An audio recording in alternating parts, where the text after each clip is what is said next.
everyone, welcome back to Anbu Thozhigal Vlogs. நான் உங்கள் அன்பு தோழி சத்யா. இன்னைக்கு நம்ம என்ன ரெசிபி செய்ய போறோம்னா அடை தோசை தான் செய்ய போறாங்க फ्रेंड्स. இது ரொம்ப டேஸ்டா இருக்கும் சாப்பிடுறதுக்கு. அப்புறமா உடம்புக்கு ரொம்ப ஹெல்த்தியும் கூட. வாங்க இந்த அடை தோசை எப்படி செய்யணும்னு பார்க்கலாம். வீடியோக்குள்ள போகலாம். ஹலோ फ्रेंड्स, இன்னைக்கு நம்ம அடை தோசை எப்படி செய்யறதுன்னு தான் பார்க்க போறோம். வாங்க அதுக்கு தேவையான பொருட்கள் எல்லாம் பார்த்துடலாம்.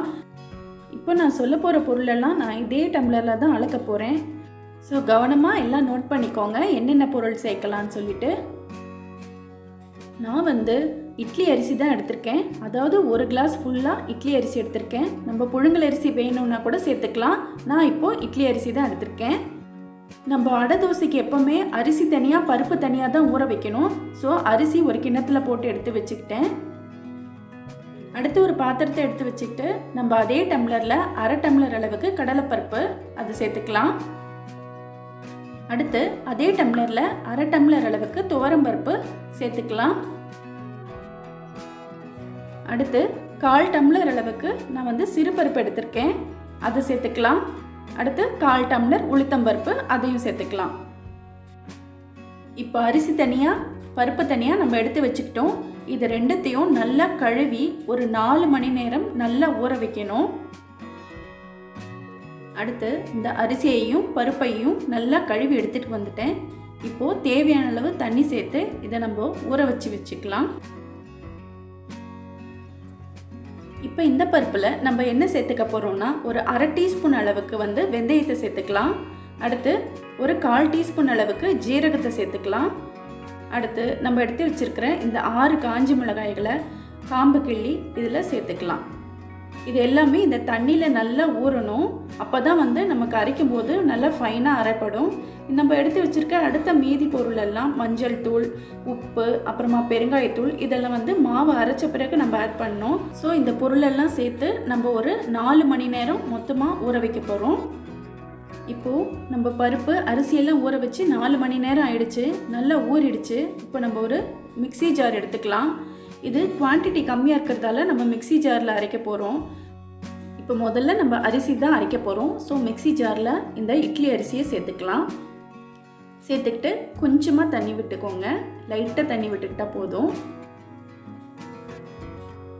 தண்ணி சேர்த்துட்டு இதை நம்ம நல்லா கிரைண்ட் பண்ணி எடுத்துகிட்டு வந்துக்கலாம். ரொம்பவும் மழமழன்னு அரையணும் தேவையில்லை, கொஞ்சம் லைட்டாக குருணையாக இருந்தால் ரொம்ப நல்லாயிருக்கும். ஸோ குருணையாக இருக்கிற மாதிரி அரைச்சிக்கோங்க இந்த அரிசியை. அரைச்ச இந்த மாவை ஒரு பாத்திரத்தில் சேர்த்துக்கலாம். அடுத்து அதே மிக்சி ஜாரில் நம்ம எடுத்து வச்சுருக்கிற இந்த பருப்பையும் அரைச்சிக்கலாம். முதல்ல காய்ந்த மிளகாய் எல்லாம் சேர்த்துக்கலாம். அடுத்து இந்த பருப்பையும் சேர்த்துக்கலாம். சேர்த்துட்டு இதையும் நல்லா கோர்ஸாக இருக்கிற மாதிரி அரைச்சி எடுத்துக்கிட்டு வந்துக்கலாம். அரைச்ச மாவை இந்த அரிசி மாவுலேயே கலந்துருங்க. இப்போ பார்த்தீங்களா, ஒரு கரண்டியை வச்சுட்டு நல்லா மிக்ஸ் பண்ணி விட்டுக்கோங்க.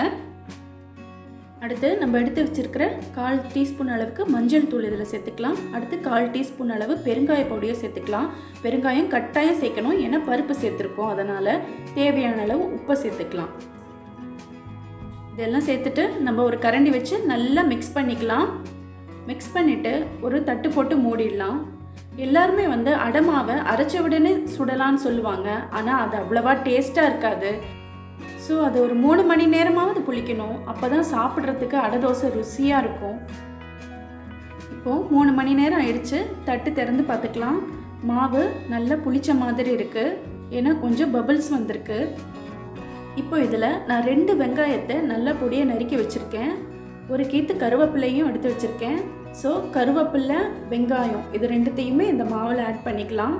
அடுத்து தேங்காய் துருவல், தேங்காய் கட்டாயம் ஆட் பண்ணிக்கோங்க, ரொம்ப டேஸ்ட்டாக இருக்கும். தேங்காயை குட்டி குட்டி பீஸாக அரிஞ்சும் போட்டுக்கலாம், இல்லை இந்த மாதிரி துருவலாகவும் சேர்த்துக்கலாம். இப்போ என்கிட்ட துருவல் இருக்குது, ஸோ அதையே நான் சேர்த்துக்கிறேன். நல்லா மிக்ஸ் பண்ணி விட்டுக்கோங்க மாவை. உப்பு கரெக்டாக இருக்கான்னு நீங்கள் நாக்கில் வச்சு செக் பண்ணால் தெரியும். இப்போது அடை தோசை ஊற்றிடலாம் வாங்க. ஒரு இரும்பு கடாயை ஸ்டவ்வில் வச்சுக்கிட்டு அதை ஆயில் ஊற்றி கிரீஸ் பண்ணிக்கலாம். இப்போ நம்ம எடுத்து வச்சுருக்கிற மாவை அதில் சேர்த்து தோசையாக வார்த்துக்கலாம். ரொம்பவும் மெலிசாக தேய்க்க வேண்டாம், ஓரளவுக்கு மொத்தமாக இருந்தால் தான் இந்த தோசை சாப்பிட ரொம்ப டேஸ்ட்டாக இருக்கும்.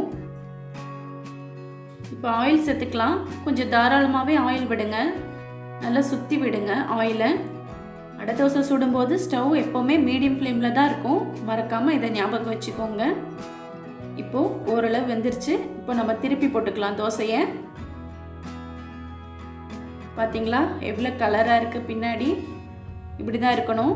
இப்போ தோசையோட பின்பக்கம் வேகிறதுக்காக இன்னும் ஒரு 2 டேபிள் ஸ்பூன் ஆயிலை நம்ம சேர்த்துக்கலாம். ஆயில் சேர்க்கும் போது நல்லா மொறு மொறுன்னு இருக்கும் நம்ம அடை தோசை. பார்த்தீங்களா எவ்வளோ நல்லா இருக்குது? சாப்பிடுவோம் ரொம்பவே நல்லாயிருக்கும். ஸோ இதை எடுத்து தட்டில் வச்சுக்கலாம். நான் இன்னொரு தோசை மறுபடியும் ஊற்றி காட்டுறேன் உங்களுக்கு.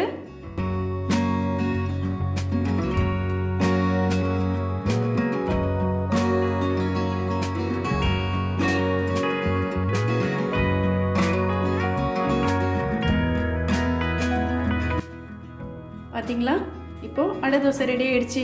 பார்க்கும்போதே எடுத்து சாப்பிட்ணும் போல் இருக்குது எனக்கு. ஸோ இதை அழகாக மடித்து இப்போ தட்டில் வச்சுக்கலாம். வாங்க அடை தோசையை சர்வ் பண்ணிக்கலாம். பார்த்தீங்களா அடை தோசை எவ்வளோ நல்லா இருக்குது. இதுக்கு தேங்காய் சட்னி தான் நல்ல ஒரு காம்பினேஷனாக இருக்கும். தேங்காய் சட்னியோடு சாப்பிட்டா அட்டகாசமாக இருக்கும்.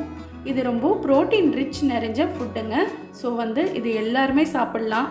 நமக்கு ஒரு வயசுக்கு மேலே உடம்புக்கு புரோட்டீன் தேவைப்படுது. ஸோ அந்த மாதிரி நேரத்தில் இந்த மாதிரி ரெசிபி செஞ்சு சாப்பிட்றது நல்லது. இந்த வீடியோ உங்களுக்கு பிடிச்சிருந்தா லைக் பண்ணுங்க, ஷேர் பண்ணுங்க. மறக்காம எங்க அன்பு தோழிகள் vlogs சேனலுக்கு சப்ஸ்கிரைப் பண்ணிக்கோங்க ஃப்ரெண்ட்ஸ். இதோட நான் உங்ககிட்ட அடுத்த வீடியோல சந்திக்கிறேன். அது வரைக்கும் பாய்.